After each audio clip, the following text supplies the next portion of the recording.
conversation during Independence Day, the fear that were in previous context. Just a gentle reminder that we keep the government regulations about mask wearing in the House during the conversation and sanitisation and so forth. So tonight we're beginning the first of two talks in the area of faith and science and religion.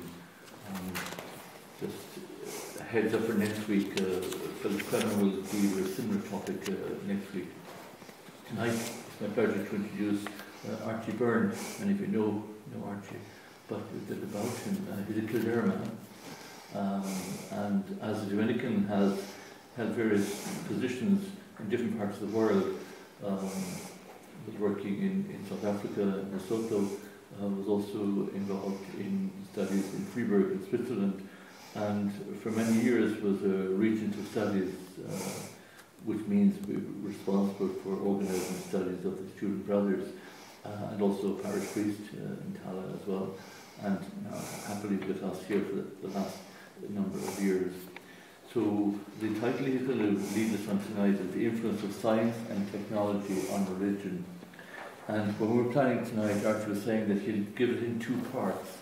He'll do a presentation and then he'll break, and then part two of the presentation, and then we'll open the forum after that. So Archie. The title is it's The Influence of Science and Technology on our religious thinking.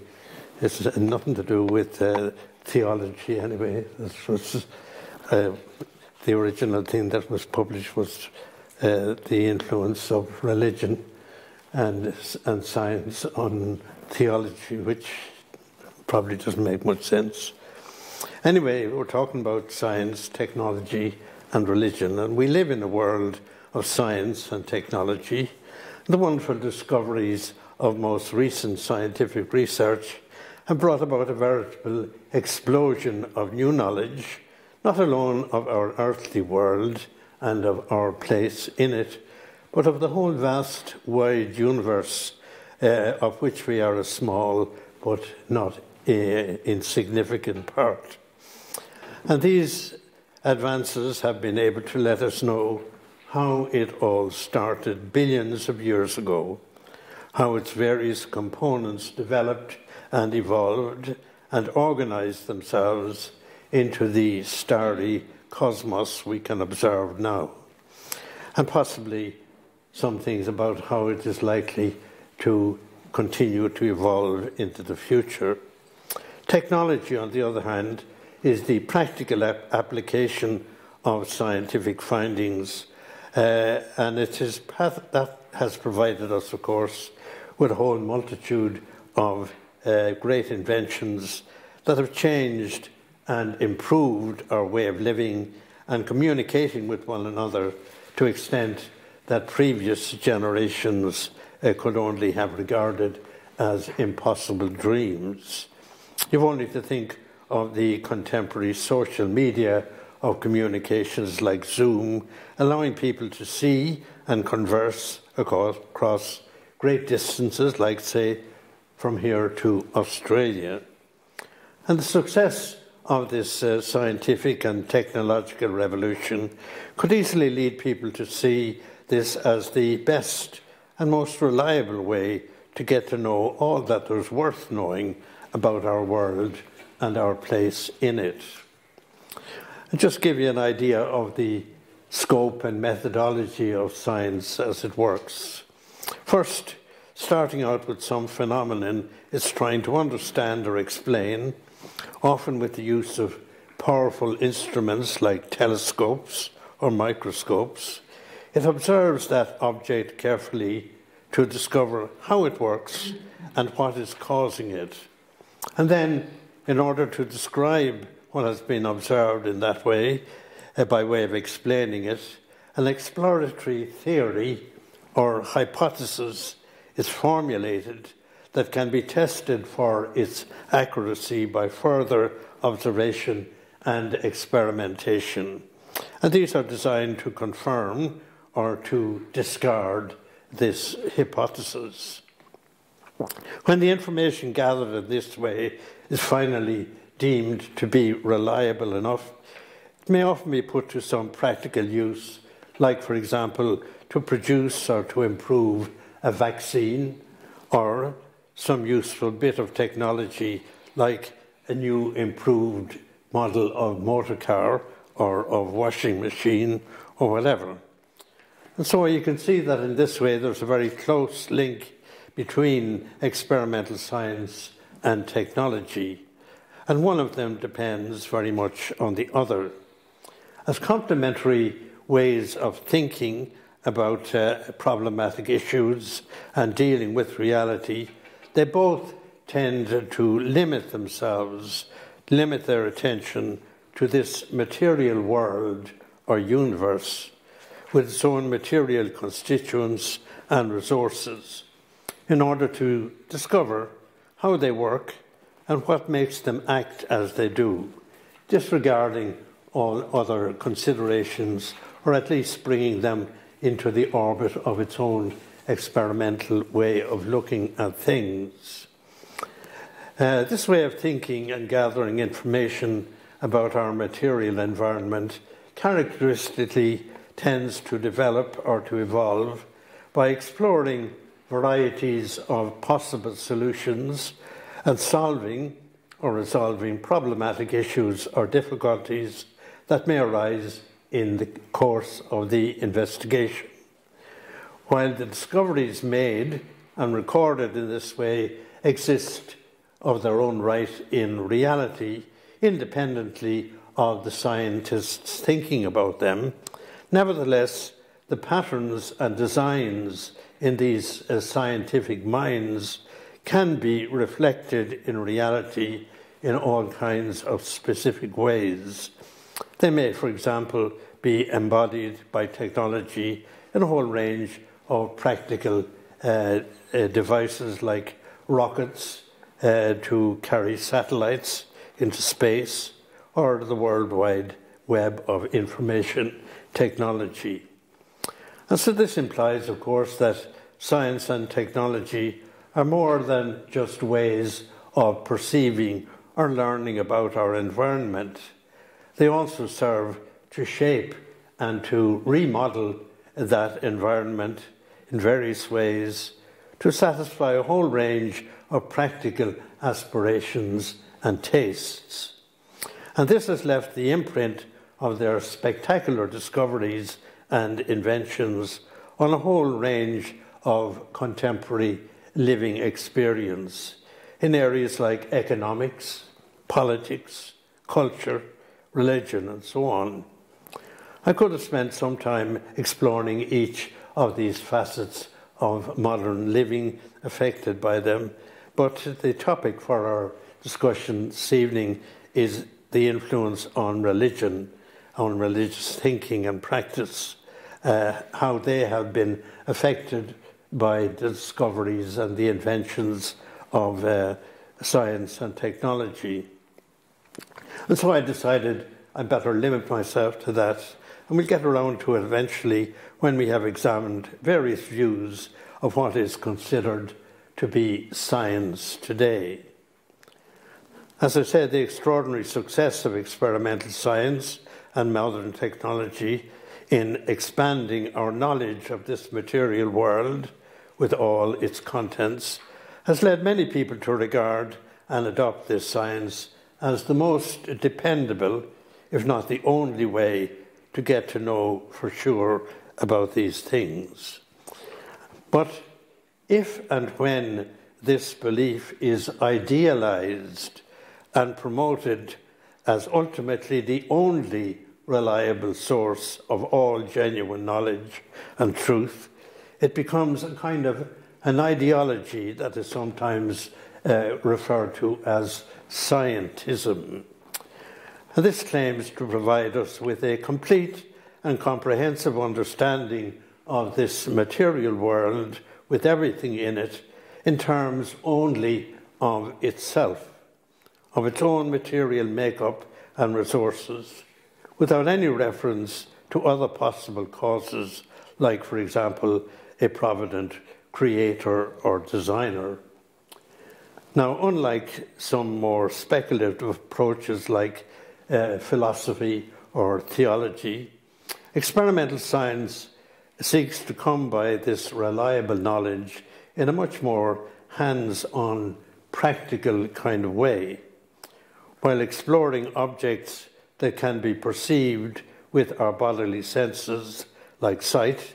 It seeks to understand them, to understand what they are and how they work, and to express that understanding in hypotheses or possible theories. And these, the validity of these can then be tested by further observation and by experiments. And these hypotheses, of course, are often formulated mathematically so that their accuracy or their correctness as answers to the issues involved can be calculated and measured. This particular approach in search for scientific knowledge then starts from and comes back to our sense experience of this material world, which it is trying to understand and explain in terms of its own material makeup. And so it examines how the different material parts of our particles that make something up, how they act and how they react one with another. Whether that something is as small as a coronavirus or examined with the aid of a powerfully magnifying microscope, or as large as the immense span of outer space, seen through powerful, far-seeing telescopes like the recently launched James Webb Space Telescope. There's a picture of it on the board over here. It's on the way to somewhere out in space at the moment. However, in spite of all its sophistication and expertise, the scope of this kind of scientific inquiry is limited by its own methodology. That keeps it within the bounds of material objects that it examines and looks no further than whatever can be observed and tested by material experimentation. And that makes this experimental science a relatively limited enterprise in its own way, in spite of its spectacular achievements and its very good practical usefulness. Confining itself to its own experimental approach, science in that sense simply tries to find out how this material world or universe, with our human bodies as an integral part, how they actually came to be and how they actually work now.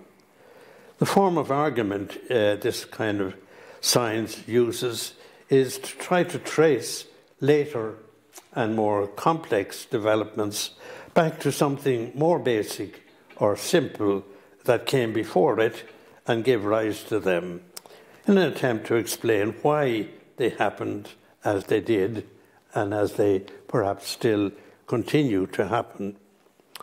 This, of course, could eventually bring you right back, the whole inquiry, back to the most basic elements, the tiny atoms or molecules every material object in this world is made up of, including our mortal human bodies. These and their activities in time and space could then be analysed to see how they satisfy certain basic laws of physics and chemistry. The results then can often, as I said, be expressed in mathematical equations that can be verified experimentally by calculation and so on. Now, in the extreme scientific theory, everything in our material universe, living and inanimate, can be explained as simply the working out of these most basic elements, following the basic patterns or laws that direct how they act and react. And this would reduce everything in reality to its physical components, operating in line with basically the same physiochemical laws and patterns of behaviour. These laws or patterns of behaviour, rather than any kind of purposeful design according to scientific theory, these laws are what determine what all material objects are essentially, and how they develop and how they operate. Now, if, as is claimed, these basic laws of physics, like gravity or thermodynamics, with those of chemistry, if they apply in exactly the same way to everything that can be experienced in the whole universe, then the entire evolution of the universe in all its diversity, from its initial state to its subsequent diversification into so great a variety and multiplicity of material entities, that has to be simply attributed to its most basic physical particles or atoms, following the fixed patterns or universally applicable laws of physics and chemistry. And that would be happening in a kind of an ongoing process of material evolution and change.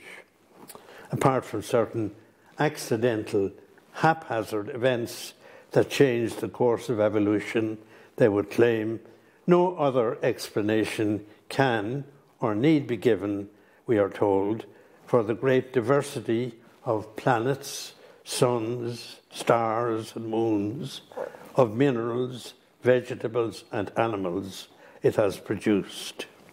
Allegedly, all this just happened over many millions of years without the intervention of any kind of design or divine plan. Even the emergence of life from so-called inert matter, it is expected, will sooner or later be explained as somehow resulting from the same purely materialistic process. For example, some chemical reaction in the primordial seas of the earth. The evolution and development of life on earth after that, they would say, into progressively higher forms, including our own specifically human form, has to be regarded as no more than the random, unplanned consequence of more complex physical chemical changes, followed by what they call natural selection. That is the survival of the fittest. In other words, specimens best adapted to a changing environment survived, while other species simply perished or died away. So everything in the universe then can be regarded as just a complex assembly of tiny materials acting and reacting with one another in set patterns that can be described mathematically as the laws of physics and chemistry. And even though the end results may look and may be and may act very differently one from the other, a similar basic uniform process is deemed to be responsible for all of them. Each of them is to be treated not as one whole, complete entity determining the activities of its various parts, but rather as a kind of the disparate parts of one whole entity determining what that entity is and how it operates by the way they act and react with one another according to what each of them is, subject, as I said, only to the physiochemical laws and patterns that this activity is regulated by. And so here we're being invited to accept that anything we want to find out or know about any whole being, like, say, a fully grown living body, or about what it is and how it can be expected to act. This can be learned by just analysing its most basic parts and the way they operate. This would imply that a comprehensive explanation of everything in the material universe can be provided by simply applying the most basic, uniform, verifiable laws of physics and chemistry to its most basic constituents. Such a reductive, materialistic conception of the nature of science and what it does, relying exclusively on its experimental methods, obviously such a view can't be reconciled with any belief in a divine creation or a divine design, nor indeed, I would say, with any common sense description of the makeup and operation of things as we actually experience them. However, an assumption commonly made by scientists today is that their particular experimental scientific method is the only assured way to establish the truth about anything in this world. Using the same scientific method themselves, this assertion, of course, can't be demonstrated or proved to be true.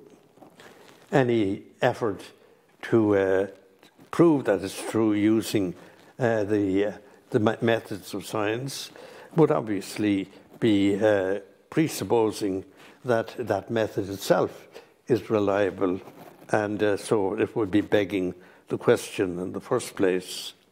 The actual truth is that this assumption is no more than an unproven, accepted convention or belief, rather than any scientifically established truth or fact. And equally groundless is their assumption that by this method of scientific investigation alone, everything can be explained. There are certain things about this world of ours, the way it evolved and how it works, like, for example, the origin of life, or more specifically, the coming into being of rational human life, that can't be explained simply by applying mathematically formulated laws of physics and chemistry to the thing's most basic ingredients to discover how they behave and how they act. Of course, there can be no doubting that as embodied human beings, we are an integral part of the whole material universe, which is a vast system comprising all the matter that exists both in inanimate and in living things. The same microscopic particles, atoms, molecules that constitute every other bodily reality in this vast universe also go to make up our human bodies. Someone said about us that we are all stardust. Especially in more recent times, scientists researching the origin and the development of this material universe have been able to give us an astonishing volume of new information about how it has evolved over aeons of time. It went through all kinds of physical changes and selections and adaptations, beginning, we are told, with a massive explosion of energy the astronomers referred to as the Big Bang. And one of them described it in these words. He said, "The universe, as we know it, started out about 13.7 billion years ago in our time, with an explosion that astronomers refer to as the Big Bang, and all the matter in the universe still rides forth on the wings of that blast." Aeons of time elapsed between this and the time our Earth was formed, about 4.6 billion years ago. About 9 billion years after the original Big Bang, they tell us, a burnt-out star or sun, called a supernova in our galaxy, the Milky Way, exploded with such ferocious force that it scattered clouds of swirling dust and debris and gas across millions of miles of space. And most of this matter then was eventually drawn together by the force of gravity to form hard and solid materials like lead and gold and silver and uranium from atoms smashing together with tremendous force violently. Eventually, extreme pressure from this same force of gravity caused one of these immense clusters of matter to catch fire and to become what we call our sun. And our sun is only one star among many other star-suns in the universe. For a time, it was orbited by swirling clouds of dust and gas, which the force of gravity again condensed and solidified to become the planets in our solar system, one of which was destined to become our planet Earth. A collision between this Earth and another planet, we're told, scattered so much debris around the Earth that it was all eventually drawn together to form our moon. The eventually rise of water to cover much of the newborn Earth's surface is attributed to it being bombarded by giant comets. And the Earth's atmosphere, we're told, was created by hot gases escaping from its core, which, as we shall see, were eventually transformed to provide the air that we breathe. And finally, the Earth settled down enough to make it an inhabitable abode for life. About 1 billion years after its formation, the first known living organisms emerged on Earth. Some mysterious phenomenon which no scientist has yet been able to understand or to explain satisfactorily caused lifeless chemicals in Earth's ocean to coalesce and to produce the very first specimens of bacteria-sized life. And evidence of these microscopic living beings in the seas goes back about 4 billion years. And so it took many, many, many millions of years for recognizable human life to make its appearance. Some 160,000 years ago, we're told, after ages of evolution, through all kinds of DNA changes and natural selections and so on. Now, a first step in this direction came from those very earliest bacteria-like life forms. By using energy from the sun to convert carbon dioxide from the Earth's atmosphere into life-sustaining nourishment, giving off oxygen as a waste product, a process called photosynthesis, some of these early life forms gradually transformed planet Earth completely. Over an immense time span, countless numbers of them pumped so much oxygen into Earth's atmosphere that, we are told, it would have changed the colour of the sky from red to blue. And that's why I suppose you can still, looking back at the Earth from outer space, it looks like a blue planet.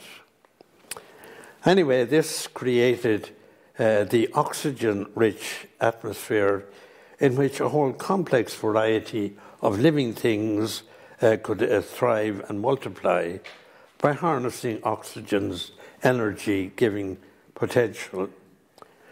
And since adapt or die out was the key survival to success and to survival for these living creatures, about 250 million years ago, all Earth's areas of dry land drifted together to form one massive supercontinent.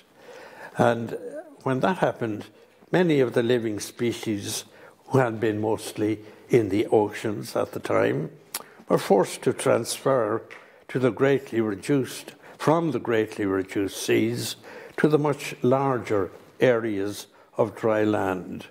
And some of them had already done that millions of years before anyway. Now, to adapt to their new living space, these amphibians had to develop legs and lungs and so on, even though at first they continued to lay their eggs and to raise their young at sea in the water. These were eventually succeeded by other forms of life better adapted to living on dry land, enabling them, amongst other things, to lay hard-shelled eggs to bear their and raise their young inland, safe from being gobbled up by surviving creatures of the sea. However, most of these early life forms, we're told, were wiped out with the arrival and the multiplication of the species of giant-sized, terrible lizards that we refer to as the dinosaurs. And they were dominant on Earth for about 150 million years. They, or their more recent descendants, might still be around, while we humans might not, were it not for their sudden extinction by an ecological disaster of epic proportions. 65 million years ago, a 6-mile-wide asteroid traveling at 17,000 miles an hour slammed into the surface of the Earth. And this threw up so much dust into the Earth's atmosphere, blotting out the light of the sun, that the whole world was plunged into complete darkness for a year or more. Being cold-blooded beings like lizards, needing to bask in the sunlight in order to survive, the whole dinosaur population was almost completely wiped out, apart from a small section that had grown feathers to keep them warm and wings to fly, and they evolved into our modern-day birds that we can see around us in the skies. Now, while the dinosaurs became extinct, some smaller living species survived, and being accustomed to living in the shade, in darkness, in holes in the ground or in trees, coming out to feed only by night, these warm-blooded animals had a certain advantage over the cold-blooded dinosaurs. And this enabled them to survive on a darkened Earth, and over a spell of some 35 million years, to evolve into early mammals. First, about the size, we're told, of modern-day rats. Now, some of these went back into the sea and eventually evolved into the species of whales and dolphins that we are familiar with today. Meanwhile, about 30 million years ago, the land-living mammals started to migrate around the globe, and they evolved gradually in the southern hemisphere, into marsupials, like the kangaroos, and in the southern hemisphere, into ape-like creatures that we call primates, probably flattering ourselves, and these first emerged in Africa, but eventually found their way to Europe, to Asia, and finally crossing some kind of a land bridge to the Americas. They shed their tails and began to evolve into more human-like species. And finally, just about 3 million years ago, a very short span of geological time, they tell us it's about 1 minute to midnight on a 24-hour clock, the whole story of life on Earth was directed into a completely new and different course of development. As the African climate, as it cooled, a small section of these mammal primates species abandoned life in the trees and to take up life on level ground. They learned to walk upright on 2 hind legs. That freed the use of their 4 legs or their hands to make rudimentary tools and to light and to control fires. We're told that 2 million years of practicing and experimenting with these activities, which appear to involve some degree of intelligent, meaningful thinking and calculation, that caused the brains of these Stone Age pre-human species to increase in volume and complexity.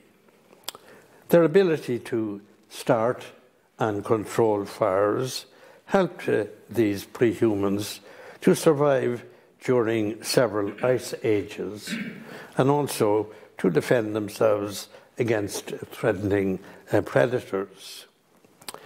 Paleontologists refer to these and other similar species as earlier humans, and they include a species called the Neanderthals. This was described as a highly intelligent and cultural human species that first emerged about 500,000 years ago and are now, since about 24,000 years, completely extinct, leaving us as the only human species to survive. Earlier pre-human species failed to survive and are now completely extinct. If they weren't wiped out by disease or famine, they may have been hunted to extinction by our early ancestors.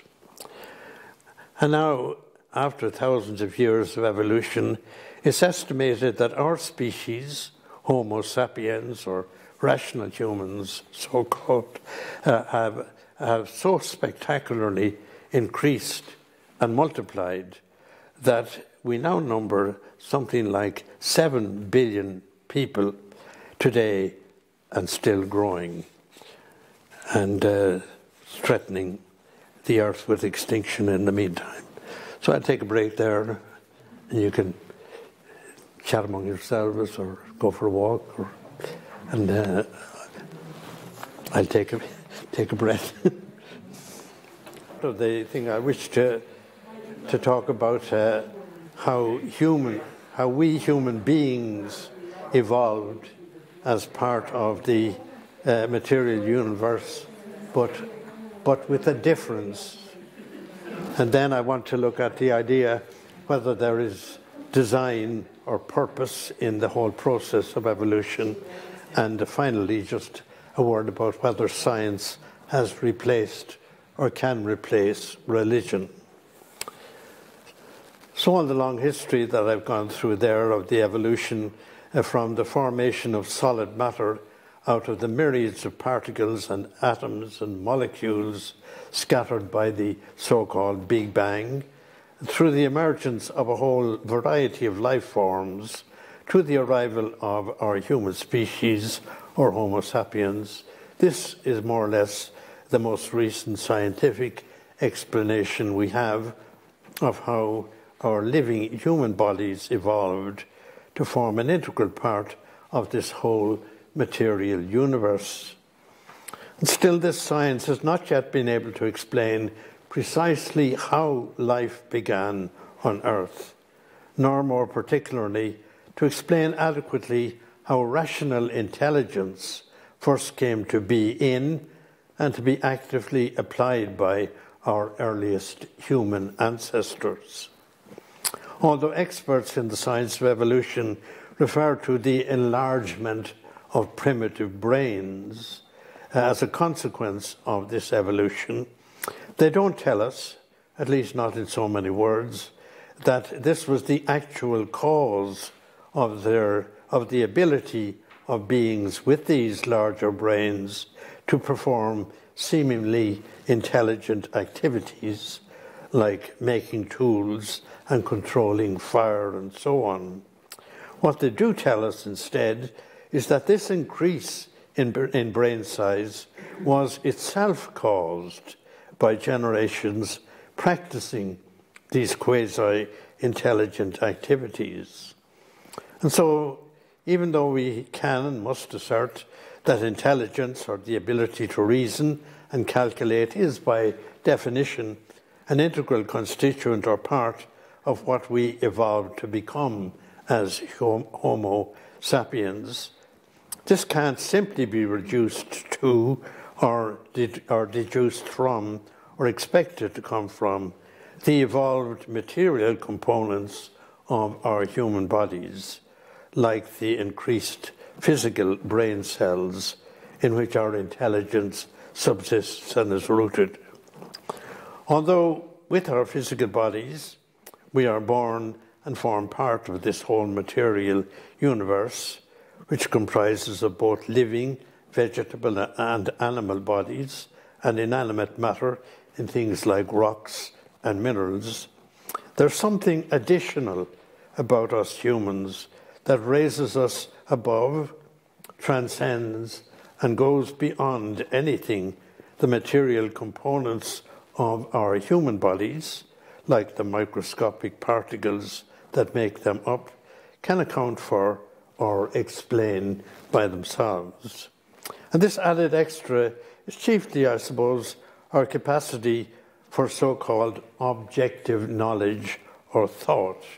That means our ability to make accurate judgments about what real things we experience are in themselves, apart from us, as well as to form considered intentions, to make deliberate decisions, and to act in whatever way we freely choose to act.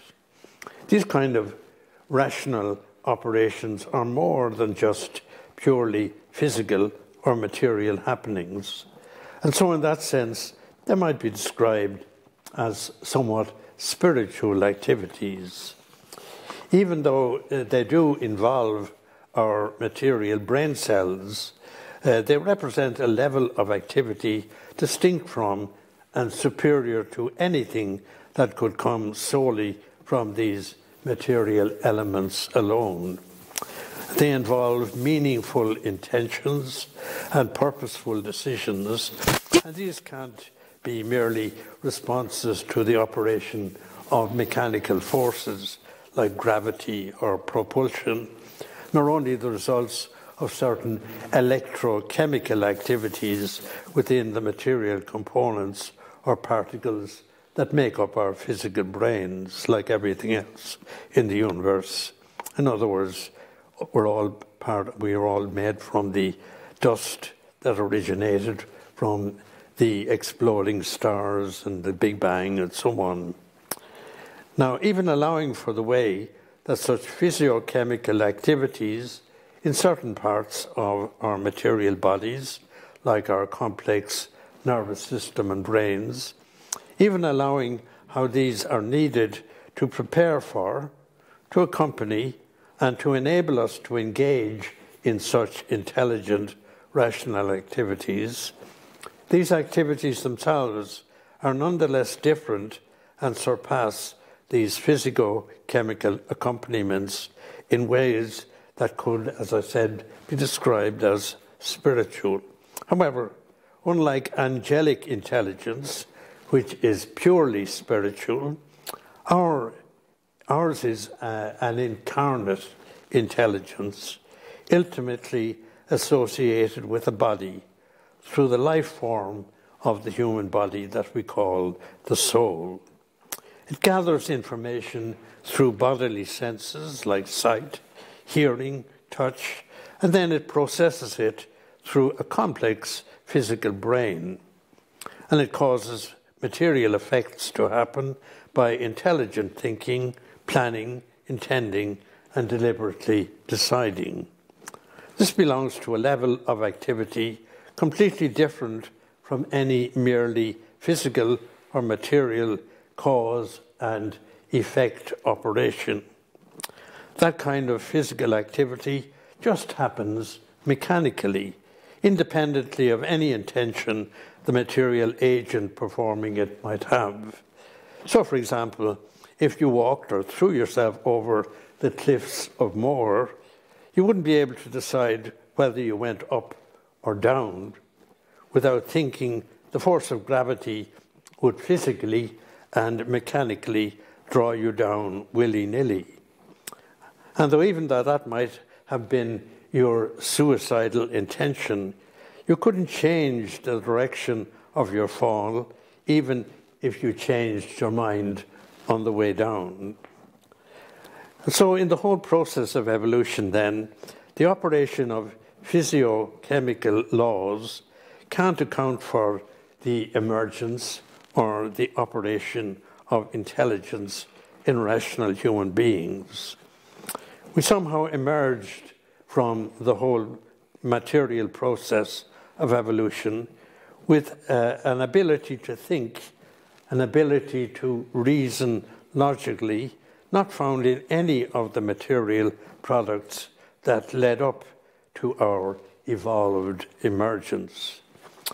This can't be explained as certain crudely materialistic theories or scientific theories of evolution have tried to explain it, as simply the result of the same materialistic factors and changes that brought everything else in this material universe into existence. According to their way of thinking, if we want to discover, sorry, I lost my.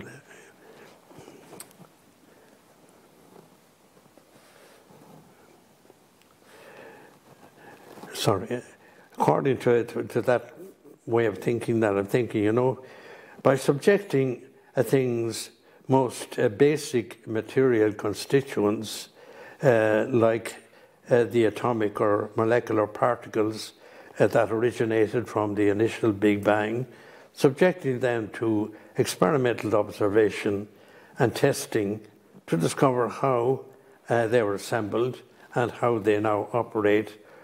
They claim that then, by doing that, all that can be reliably known about a certain object or under investigation will be revealed, whether it is an individual body or part of one, like the brain, or a whole solar system or galaxy or universe, with all the entire evolution involved, including the emergence of intelligent, rational consciousness or in human beings. However, not all scientists take such a simplistic, materialistic view of evolution. Impressed by the huge volume of new information available to them about how the course of evolution appears to have followed a particular specific direction or pattern, some scientists are now more inclined to admit that this suggests a discernible purpose or definite design in the evolutionary process aimed at achieving a definite particular outcome. And this, they say, would mean that the entire process, while still adhering to the material laws or patterns of physics and chemistry, is inherently disposed to facilitate the emergence of human consciousness as its final achievement. In other words, the evolutionary process is directed to bring about an ongoing development of ascending levels of life and consciousness, until it finally gets to our human level with an ability to appreciate the need and the value of thinking, planning rationally about various issues like social, moral, political, and aesthetic things. Scientists who hold this view would contend that some such notion is required to supplement and to complete even otherwise purely materialistic accounts of evolution. At the same time, like the others, they also insist that the purposeful design they envisage has to be confined within the material universe amongst its own intrinsic resources, rather than in some kind of mind distinct from or other than itself, like, say, a wise and provident designer God. For all that, their theories still contrast sharply with the more extreme, simplistic accounts of evolution that would seek to reduce it to a purely mechanical operation of the laws of physics and chemistry, whose otherwise random results were subsequently further refined only by a process they call natural selection or the survival of the fittest.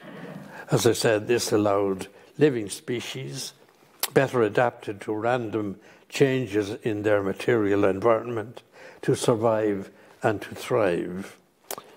The alternative proposal, while insisting that it still stays within the limits of what can be established by the materialistic methods of experimental science, the other view, the one I'm talking about, recognizes that evolution has proceeded through and resulted in progressively ascending levels or degrees of reality, and that these different levels can't simply be all squashed together to fit into one simplistic, undifferentiated account of how they came to be in all their diversity.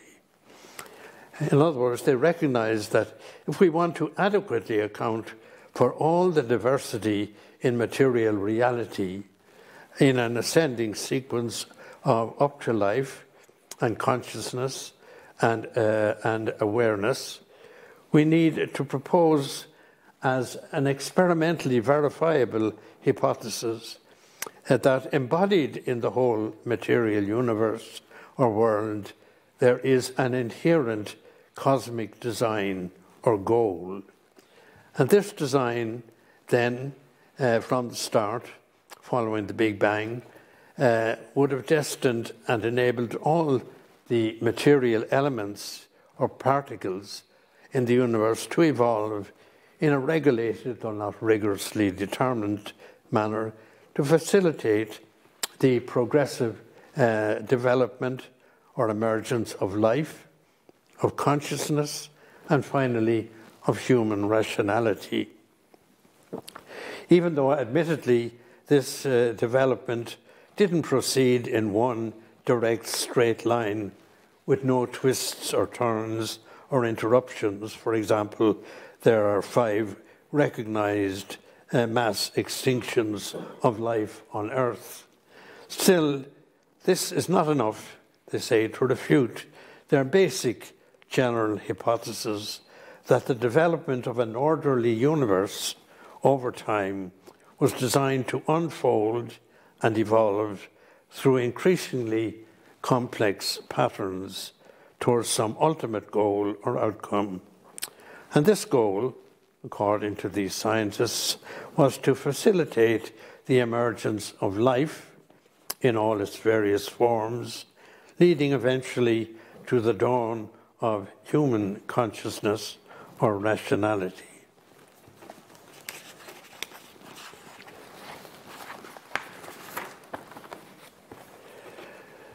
For the most part, however, as scientists who embrace this hypothesis are unwilling to entertain any appeal to a designer distinct from the material universe itself to account for its purposeful evolution.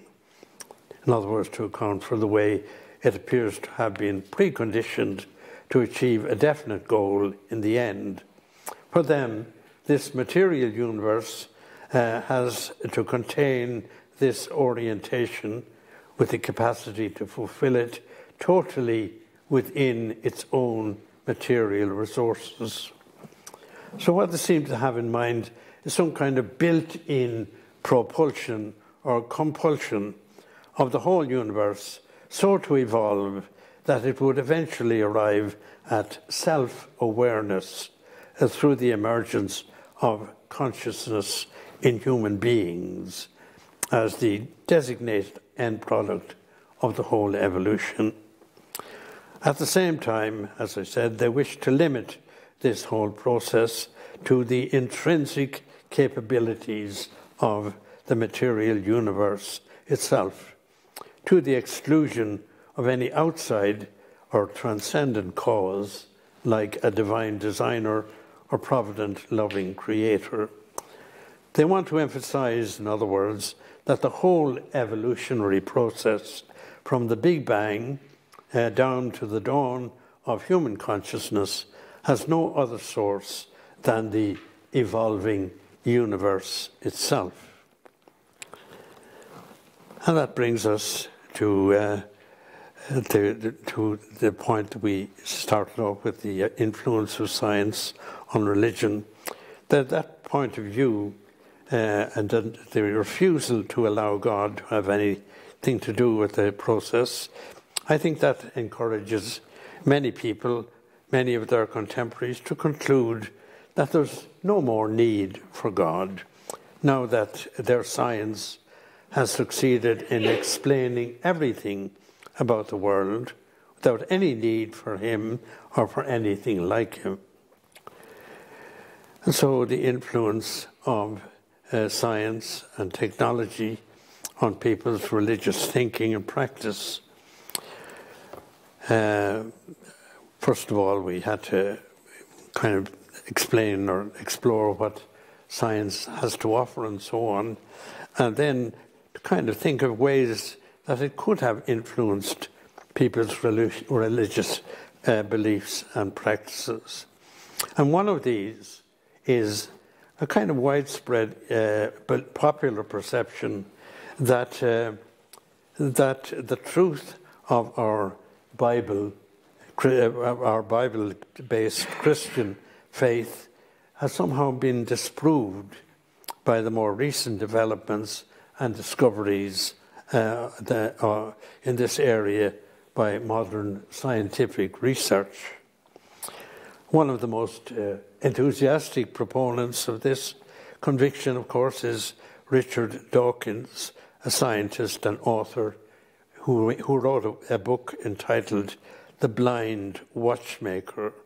There he argues that confirmation of Darwin's theory of evolution by chance and natural selection does away with the need for a wise and provident creator God, since it can explain all the mystery and secrets of existence in a purely physical, materialistic way. And so he alleged that from his own scientific investigation of evolution, he could find no clear, reliable evidence that it requires or calls for any such thing or any God figure distinct from the material universe itself. And without such incontrovertible evidence, he asserts, the existence of such a being as God cannot reasonably be accepted. Now, perhaps this attitude might remind you of a story in one of the Gospels, in St. John's Gospel, a story about Thomas, who's referred to sometimes as Doubting Thomas. When they told him that they had seen Jesus alive and well after being crucified, dead and buried, Thomas refused to believe his fellow apostles unless he could see and feel the evidence for himself. So, like Thomas, Dawkins claims that before one can be sure that something exists or actually happened, a person has to see or be shown convincing scientific evidence for oneself that it really is so. And then he asserts that he has found no such evidence to persuade him that a designer God had to be present and at work in the process of evolution that brought our whole material universe in all its diversity, including our rational human beings, into being as we can see it today. According to the gospel story, the gospel account, when the risen Christ appeared again to the apostles, including Thomas, and invited Thomas to test and inspect his wounds for himself, Thomas at last was convinced and ready to believe that what he had been told was true.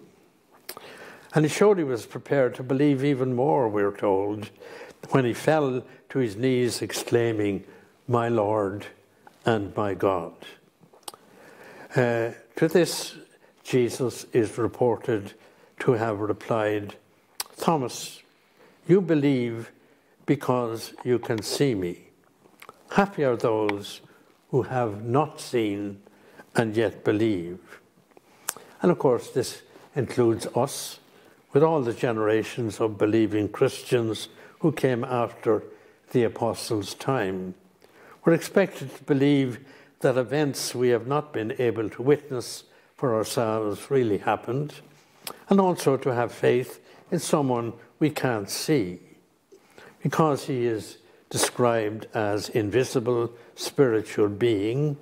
Believing in God requires us to make an act of faith, as does believing in a living Christ, because he, on his return to the domain of his Father God, who we're told lives in light inaccessible, Christ too has gone beyond and out of our sight.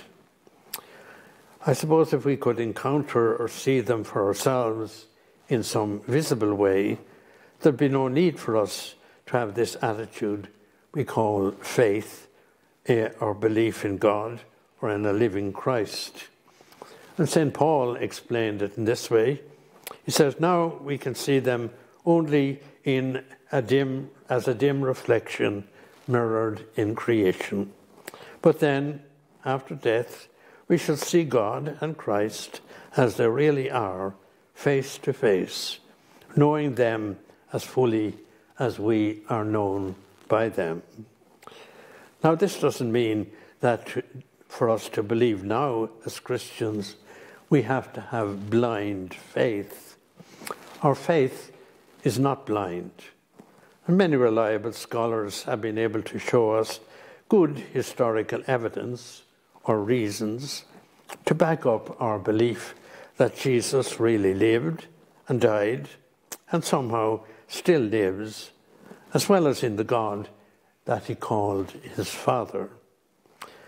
Experimental science, after all, is not the only true and reliable science.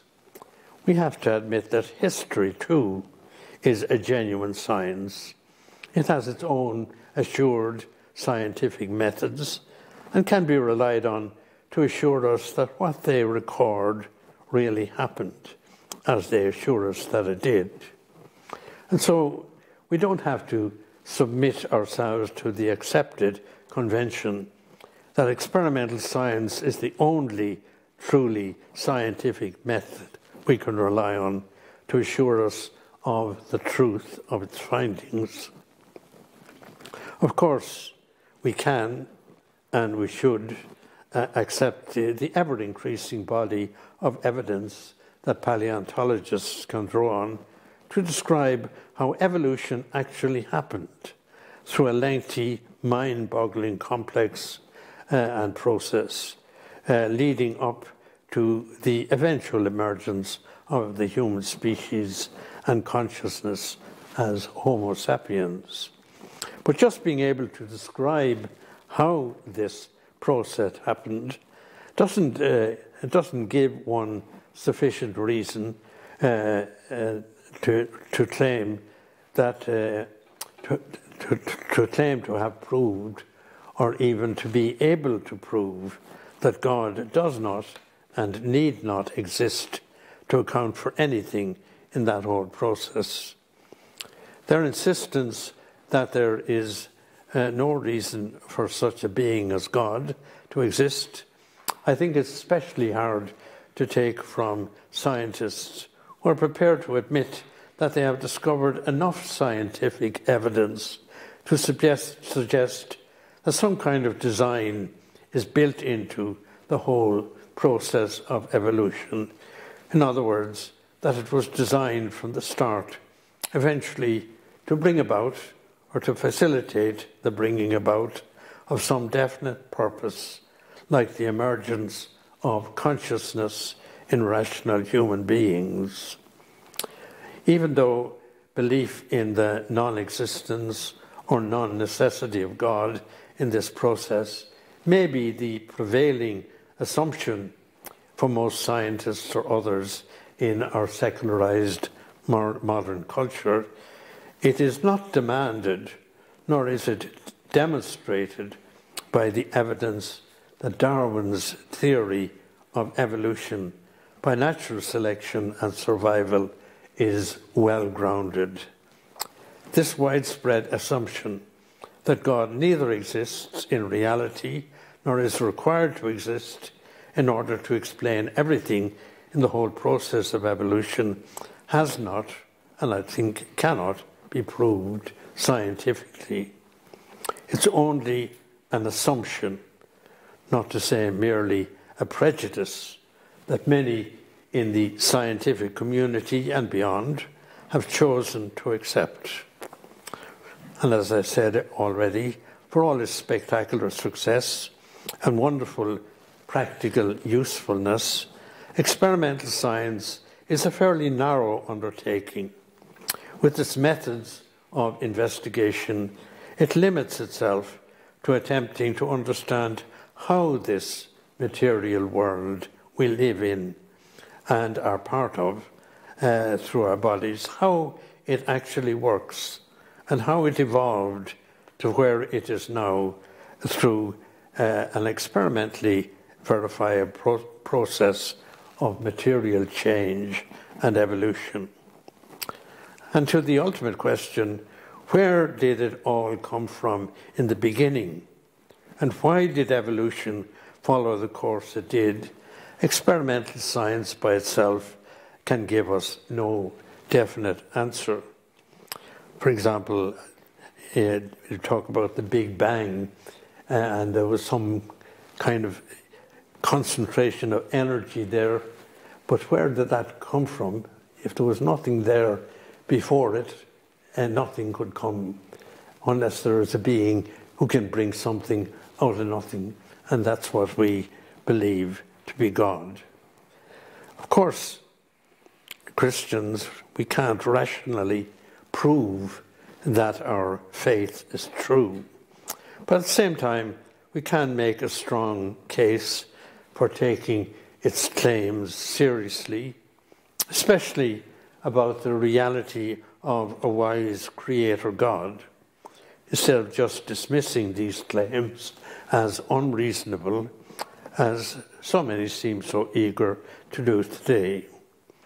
And besides, there are other perfectly rational ways to establish that something like God actually does and must exist, like St. Thomas's classical 5 ways to prove the existence of God. But I've gone on long enough, so we've no time to go into them now. Maybe another time we might explore that. So that's it.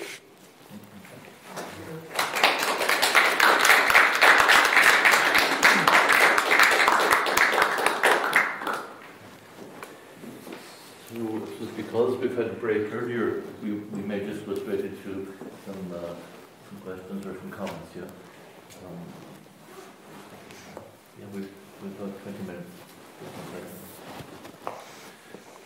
So having listened to that broad breath of it from billions of years ago, right down to our current day, we can be told your crystal or moon.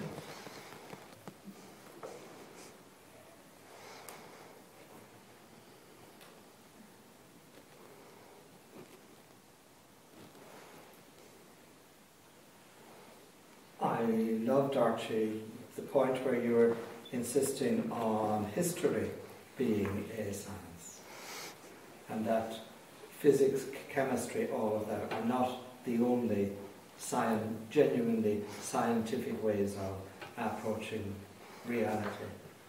And it reminded me of the review by Nicholas Lash of de Dawkins' most recent book, where that's precisely one of the points he makes, that there is no such thing as science in the abstract, that there's a whole series of sciences, and each with its own processes of proof. And of course, in Nicholas Lash, he then impishly puts in the medieval comment that, of course, theology is the queen of the sciences. I thought that at the beginning, would bring in theology as a science, but that would have taken us way out beyond.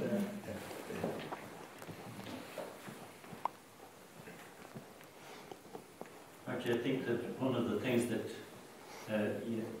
like your comments on say, the sciences, as we call them today, could well be made of theology too, because even as Bernard has reminded us, it's, even in the medieval world, it was regarded as a science.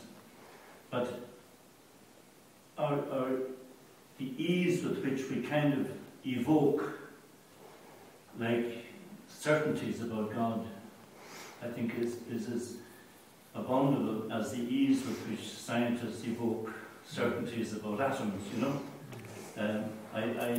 I find that we have to tread very carefully, and that even when Thomas Aquinas was starting his great study on God, he said, we've got to get it right from the beginning and realize that anything we say is analogical. And anything we say, as put it in lay parlance, is more wrong than right. And that's in theology as much as Dawkins, Strictly speaking, at the end, it's going on our knees and saying, I just wonder and always his so-called 5 ways, he doesn't prove the existence of God. He proves the existence of something, and he says, with the insight of faith, that's what we call God. In other words, there has to be some kind of a designer, because things don't just happen, and because there has to be such a thing, and we know that God would be. That's what we call that. That's what we call God. So they're not really proofs of the existence of God. They're proofs of something. Without God, it wouldn't make any sense,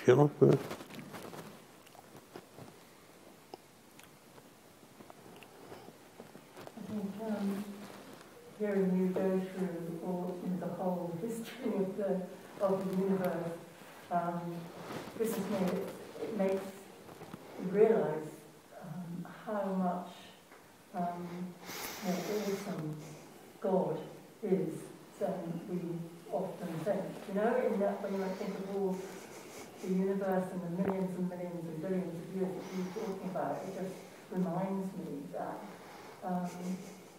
it's so easy, I think, for us to make God into just some superhuman, rather than, this first cause, this sort of huge energetic presence in the universe that, that would have been there before everything and caused everything to happen, that exists outside of all that is made and within all that is made. I mean, it's just awesome, isn't it? And I think, you know, the way we talked about it all today just reminded me so much of that. And like when you think of the vastness of the universe, you know, and the vastness of time and so on, you know, it could make you feel very insignificant, you know, and it's kind of it's almost kind of flattering to be putting ourselves in the middle as what it was all supposed to be heading towards. But at the same time, we mattered enough to God for him to become one of us, like, you know. So we are important, even though we shouldn't make our importance a kind of a thing to hit other people with, you know. But you know, there is that kind of thing. It struck me all the time, you know, the amount of time, the amount of space, the amount, you know, and here are we, poor little things. We might last to be 87, but you won't last much longer. Speaking at 87. But isn't that that's the paradox that, you know, we have to try and hold, isn't it? Mm-hmm. You know, of transcendence and immanence, of God being a personal experience for us, and also this awesome, you know, creator of everything. It's trying to hold those in balance as a little human being is quite hard sometimes. You know, it struck me, one thing struck me, that it took so long to get to the first day. It might take an awful lot longer than we think to get to the last day.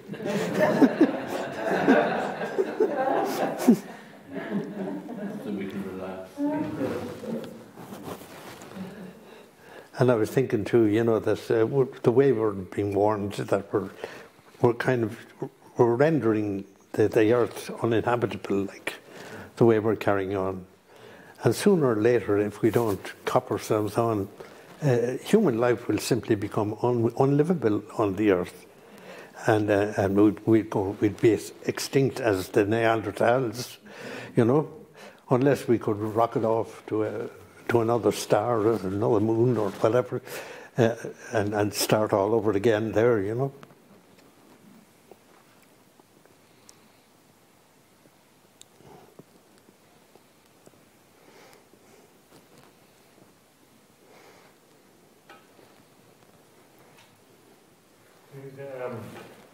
The evolution or natural selection explains how, to some degree, how the world works, but I've always felt that at a spiritual level it doesn't explain what the spiritual truth is, that survival of the fittest isn't a spiritual truth. The story of Christ shows in some ways the opposite, that the survival of the one who's killed. And so that there's a whole other narrative. It doesn't mean you have to doubt the truth of natural selection, but I think that somehow human beings have the capacity to go beyond natural selection. In other words, to realise it's the weakest that are the most important. Yeah, I read somewhere that Dawkins was suggesting that we should use the thing about the survival of the fittest as a sociological thing too, you know, instead of kind of keeping the cripples going and the fellas that can't walk or whatever. But just let them go. They're gone. You know, they're only in the way. Let the ones that are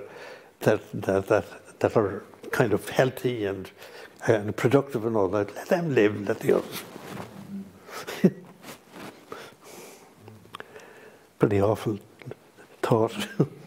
That would only as a survival of the fittest, though, of the fittest physically. Because if you just were physically maybe, well, if you got rid of those who weren't so fit physically, you lose other fitness. Like the only fitness isn't only physical, like spiritual, moral, social. So it wouldn't really be the survival of the fittest just to get rid of those who physically couldn't do stuff.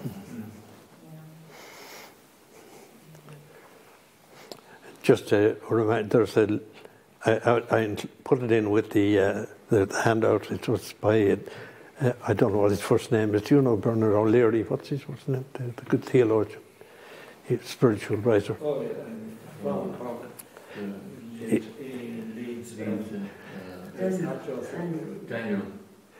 Daniel. He's talking about the resurrection, death and resurrection of Christ being part of the whole evolution, that God has made himself part of us, and then by defeating death and so on, and they bringing it towards the final, that the whole thing was kind of not just leading up, in other words, not just leading up to us as or our consciousness, but leading to some glorious kind of plethora of the whole thing,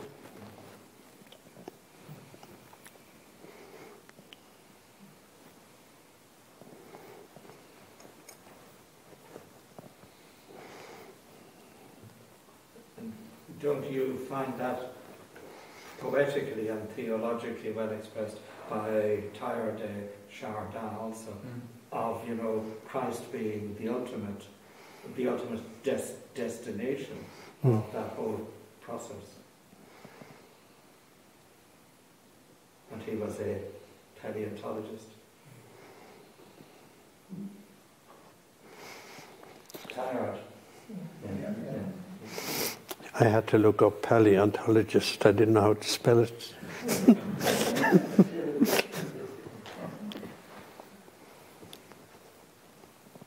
So maybe we draw to a close this evening.